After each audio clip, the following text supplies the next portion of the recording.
Bismillahirrahmanirrahim. Bismillahirrahmanirrahim. Wassalatu wassalamu ala rasulillah Sayyidina wa maulana Muhammad bin Abdillah wa ala alihi wa sahbihi wa mawala. Rabbi syrah li sadri wa yassir li amri wa hlul 'uqdatam min lisani yafqahu qawli. Allahumma aftah alaina hikmataka wa anshur alaina min khazaini birahmatika ya arhamar rahimin. Amin. Assalamualaikum warahmatullahi taala wabarakatuh. Apa khabar semua? Alhamdulillah jemaah masjid Kampung Siglap, terima kasih banyak-banyak atas bantuan dan sokongan selama ini diberikan pada pihak masjid. Kami daripada pihak masjid mengucapkan ribuan terima kasih kerana dengan bantuan sokongan selama ini diberikan pihak masjid sentiasa dapat menjalankan aktiviti-aktivitinya. Alhamdulillah juga pada hari ini kita dapat dalam bulan Muharram kita ni kita tetap dapat menimba ilmu, iaitu kita masih lagi membicarakan kitab Riyadhus Salihin, hadis kitab daripada kitab Riyadhus Salihin jilid yang kedua. Pada hari ini saya nak berkongsi sama-sama tentang satu tajuk lah. Ini sangat-sangat penting iaitu tajuk bab 328 kalau siapa-siapa ada kitabnya, iaitu bab karahati taq'ir fil kalam والتشدك فيه وتكلف الفصاحة واستعمال وحشي اللغة ودقائق الإعراب في مخاطبة العوام ونحوهم. Makruhnya memaksa-maksa keindahan dalam bercakap-cakap dengan jalan belaga. Karahati taq'ir fil kalam والتشدك فيه وتكلف الفصاحة واستعمال وحشي اللغة ودقائق الإعراب في مخاطبة العوام. Makruh memaksa-maksa keindahan dalam bercakap-cakap dengan jalan berlagak sombong dalam mengeluarkan kata-kata dan memaksa-maksa diri untuk dapat berbicara dengan fasih ataupun menggunakan kata-kata yang asing sukar diterima serta susunan yang gumit-gumit dalam bercakap-cakap dengan orang awam dan yang seumpama mereka itu. Sebabkan itu bila kita nak bercakap ni pun kan kita nak kena berikan perkataan yang lebih mudah untuk orang-orang awam memahaminya, bukanlah dengan menggunakan perkataan yang sophisticated tu kadang memberi manfaat, kadang ada orang yang tak faham, ataupun kadang-kadang takut pula kita ni macam syok sendiri dan sebagainya. Ini bagus kan kita berbicara ni tentang seni-seni bercakap kan. Nabi sentuh, iaitu dari Ibn Mas'ud radhiyallahu anhu, anna Nabiy sallallahu alaihi wasallam halakal mutanatti'una mutanatti'una qalaha thalasan. Rawahu Muslim. Al mutanatti'un al mubalighuna fil umur. Iaitu di sini sebutkan daripada Ibn Mas'ud radhiyallahu anhu, anna Nabiy sallallahu alaihi wasallam qala, Nabi bersabda, halakal mutanatti'una, iaitu rosak binasalah orang-orang yang suka berlebih-lebihan, iaitu daripada kadar kemampuan dirinya sendiri. Maka beliau sallallahu alaihi wasallam mensabdakan ini sebanyak 3 kali. Halakal mutanatti'un, halakal mutanatti'un, halakal mutanatti'un. 3 kali Nabi sebut. Kalau Nabi kau sebut 3 kali tu, ni nak sebut betul-betul digesa supaya jangan melakukannya. Jadi di sini sebutnya orang al-mutanatti'un, iaitu orang-orang yang melebih-lebihkan dalam segala perkara. Apa perkara tak boleh melebih-lebihkan. Kadang kita perlu cek balik. Kadang bila kita nak buat recording pun kadang bunga-bunga terlalu panjang sangat pun kadang tak jadi, delete lagi. Kenapa? Gitu. Kerana nak biar mudah, orang tak boleh lirik supaya orang pun tak penat nak dengar. Jadi yang penting-penting tu, kerana ilmu tu banyak nak kita share sebenarnya. Bukan cakap benda-benda yang sama saja, kerana yang banyak. Kita tak perlu nak ulang apa yang orang lain cakap, kita boleh kaji lagi banyak lagi, tapi jangan pandai-pandai. Jadi jangan misalnya mereka-reka tu kadang-kadang terjadinya. Jadi Nabi dalam menitik beratkan usaha ni, misalnya menjaga iaitu Al-Quran dan juga hadis Nabi SAW. Banyaklah takut unsur-unsur yang tidak ada diada-adakan. Terlebih lagi dalam hadis Nabi lah. Jadi disebabkan itu, dan pada zaman selepas Nabi itu pun ada mereka-mereka yang mereka hadis. Kenapa? Supaya orang tertarik dengan ceramahnya. Itu semua jadi daripada ini membawa kepada perkara-perkara tersebut. Kerana dah tak ada benda nak cakap. Lain nak orang alim tu dia banyak bahan untuk dia nak berbicara, kerana ilmu Allah tu luas. Jadi orang yang tidak punya tu adalah seperti tin kosong. Tidak punya ilmu seperti tin kosong. Dia nak cari lagi ni, nak gendang, mana lagi nak menarik perhatian orang. Jadi kalau cakap benda-benda biasa ni, tak tertarik lah orang cakap benda-benda luar biasa. Supaya apa? Duit poket pun banyak. Itu terjadi, bukan kita nak cakap sekarang, tapi itu terjadi pada zaman yang apabila mereka mereka-rekakan hadis kerana sebab itu. Nak reka-reka cerita supaya orang datang, orang bagi bayar sebagainya kan. Jadi satu pekerjaan menipu lah sebenarnya, mereka-reka hadis tu. Jadi itu yang kita kena hati-hati. Hadirat sekalian, ataupun dalam bidang-bidang lain pun lah. Jangan banyak sangat berbunga-bunga dia yang kan. Jadi kita tengok tajuk dia tadi makruh memaksa-maksa keindahan dalam bercakap. Dia tak ada itu, kita tambah-tambah lagi sampai kita belagak, sombong. Kadang-kadang kita cakap, kita kalau cakap je jalan, tak cakap tak jalan. Astagfirullahalazim, banyak kita pun takut kita termasuk dalam golongan tersebut. Kita cakap je jalan, orang yang cakap tak jalan. Hati-hati tu masuk perkataan sombong, dan mengeluarkan kata-kata, dan memaksa diri untuk berbicara dengan fasih, padahal itu bukan bidang dia. Jadi kita menerima lah kalau itu bukan bidang kita. Ataupun kalau kita bukan, kita boleh belajar lagi untuk mempertingkatkan, why not? Boleh. Ataupun menggunakan kata-kata asing yang suka untuk diterima. Orang tak faham. Kalau kita masih faham lah. Misalnya kita kasih contoh dulu. Misalnya imam cakap istaghfiru sufufakum. Pada awalnya kadang-kadang orang tak tahu, ingat doa, orang cakap amin. Padahal orang suruh saf tu betulkan.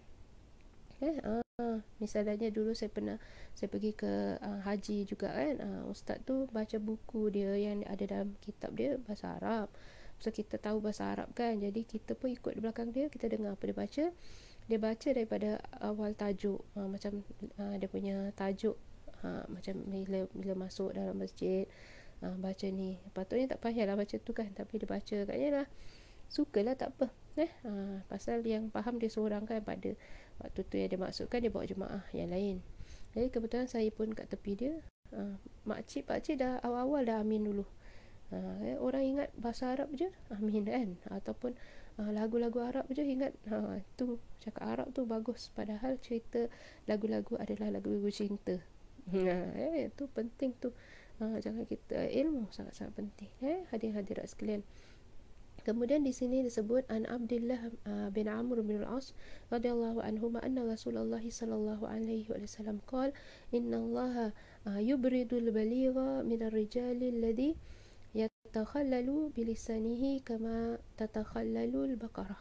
Rawahu Abu Dawud wa Tirmizi wa qala haditsun hasan. Dari Abdullah bin Amr bin al-As radhiyallahu anhuma bahwasanya Rasulullah sallallahu alaihi wasallam bersabda, sesungguhnya Allah itu membenci pada seseorang yang berlebih-lebihan dalam mengeluarkan kata-kata, iaitu ketika berbicara, dari golongan kaum lelaki, iaitu orang yang mencela-cela, yakni mempermainkan lidahnya sebagaimana lembu di waktu menyela-nyela, yakni mempermainkan lidahnya. Macam kalau kita nampak lembu dia tengah makan kan, kalau ada rumput tu kan dia selah-selahkan lidahnya, main-main dengan lidah. Jadi di sini disebutkan riwayatkan oleh Imam Abu Dawud dan Tirmizi, dan ia mengatakan bahawa hadis ni adalah hadis hasan. Hadis ni juga diterangkan dalam kitab Ihya Imam Al-Ghazali tentang bahaya perkataan. Hadis tadi pertama dan kedua ni pun disentuh dalam kitab bahaya lidah. Dari segi perkataan ataupun bersyair, bersajak atau mengeluarkan kata-kata yang macam dia nak cantik-cantikkan, terlalu banyak sangat berlapis-lapis, orang tak faham apa sebenarnya ni, kan. Jadi di sini sebut sesungguhnya Nabi sebut sesungguhnya Allah itu membenci pada seseorang yang berlebihan dalam cara mengeluarkan kata-kata.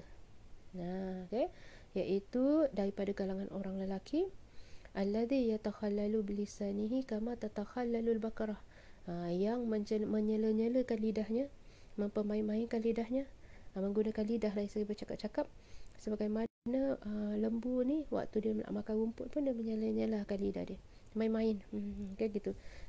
Jadi Allah di sini diterangkan Allah membenci seseorang yang berlebihan dari segi perkataan.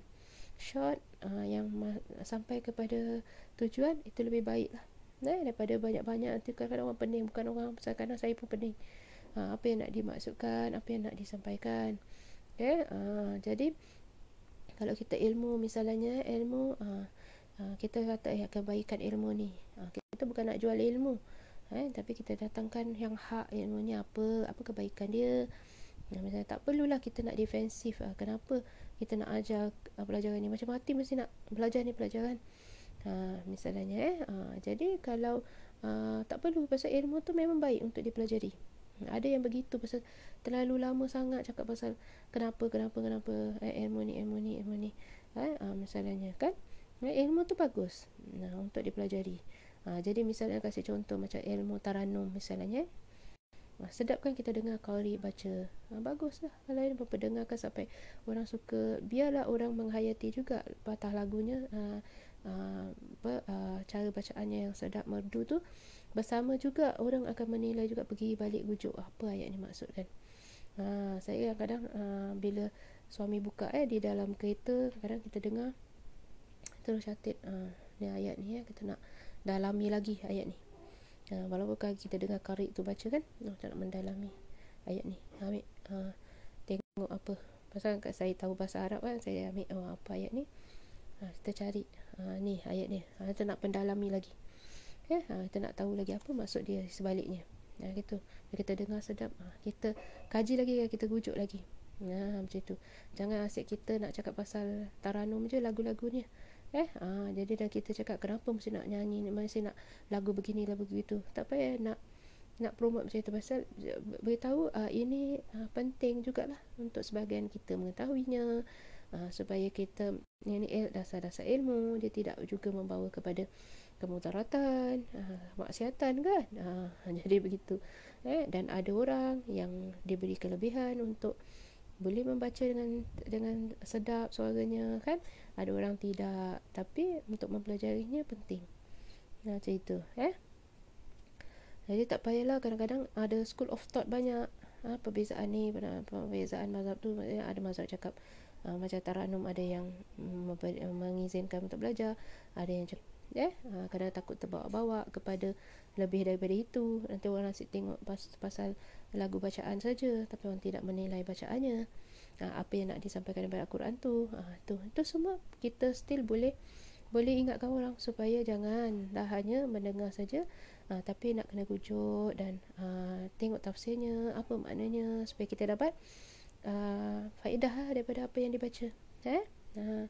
Cuma tak perlulah kita nak cakap kenapa kita perlu baca ni, walaupun ada school of thought lain cakap tak boleh.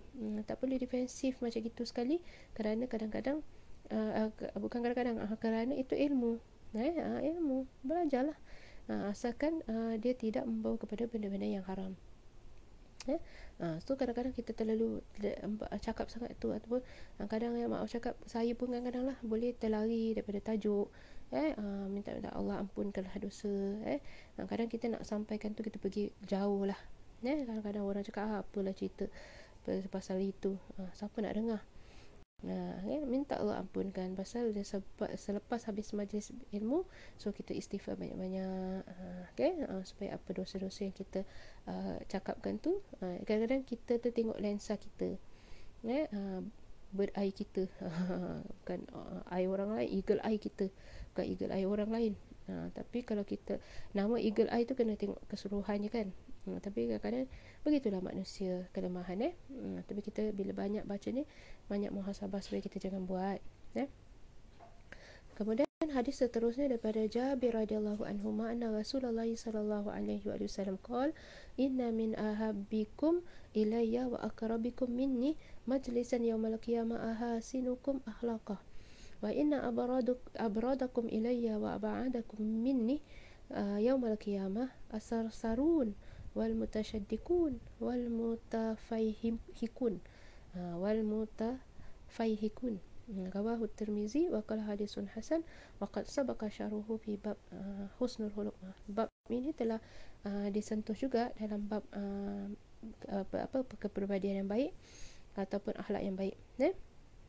Bab bagusnya budi pekerti itu semalah telah disentuh juga, tapi disentuh lagi kat sini kerana dia berkenaan dengan lidah, percakapan.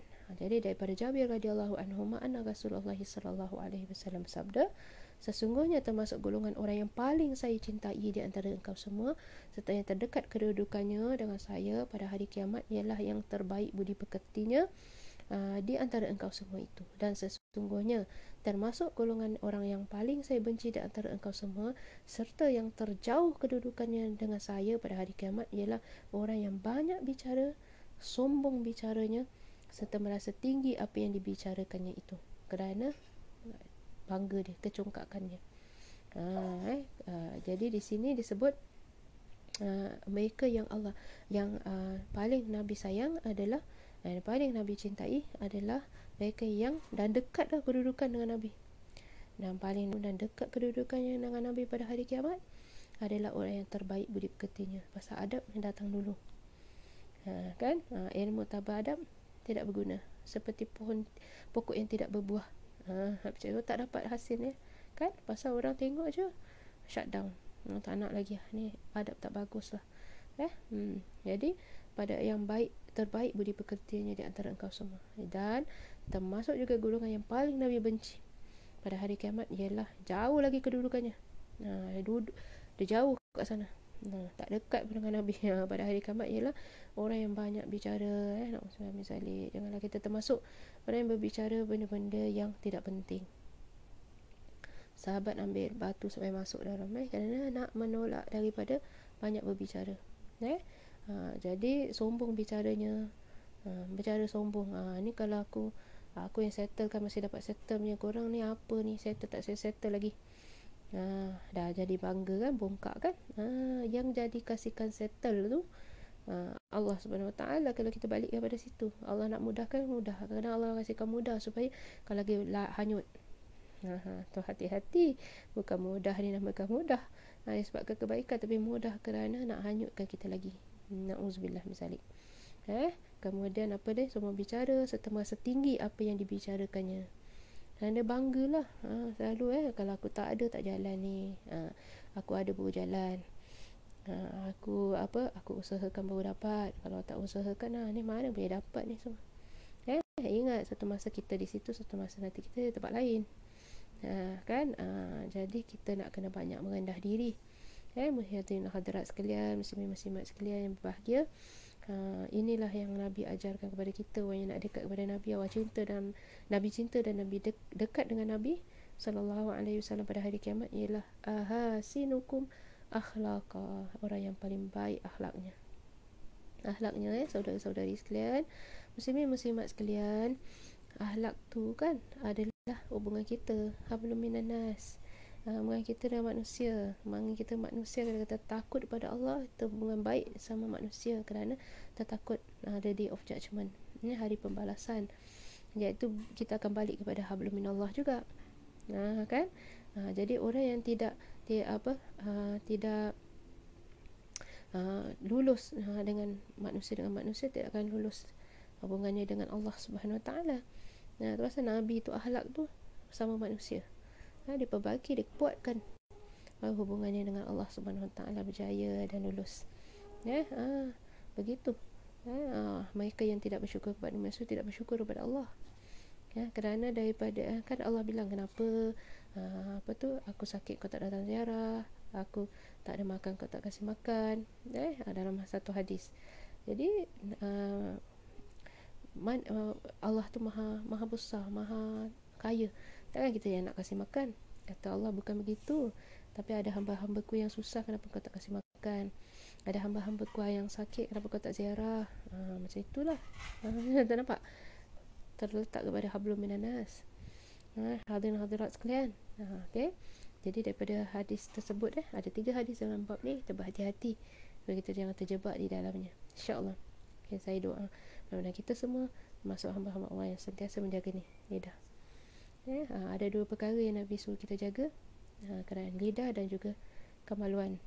Tu jaga baik-baik. Jadi itu yang akan menjahannamkan manusia jauh dalam dasar api neraka. Nauzubillah min zalik. Kita berhenti sampai sini dulu. Mudah-mudahan perkongsian kita 3 hadis ini memberi manfaat kepada semua, insya-Allah. Astaghfirullahalazim, astaghfirullahalazim, astaghfirullahalazim. Subhanakallahumma bihamdika asyhadu an la ilaha illa anta astaghfiruka wa atubu ilaik. Bismillahirrahmanirrahim. Wal 'asri innal insana lafi khusr illa alladziina amanu wa 'amilus salihati wa tawassaw bil haqqi wa tawassaw bis sabr.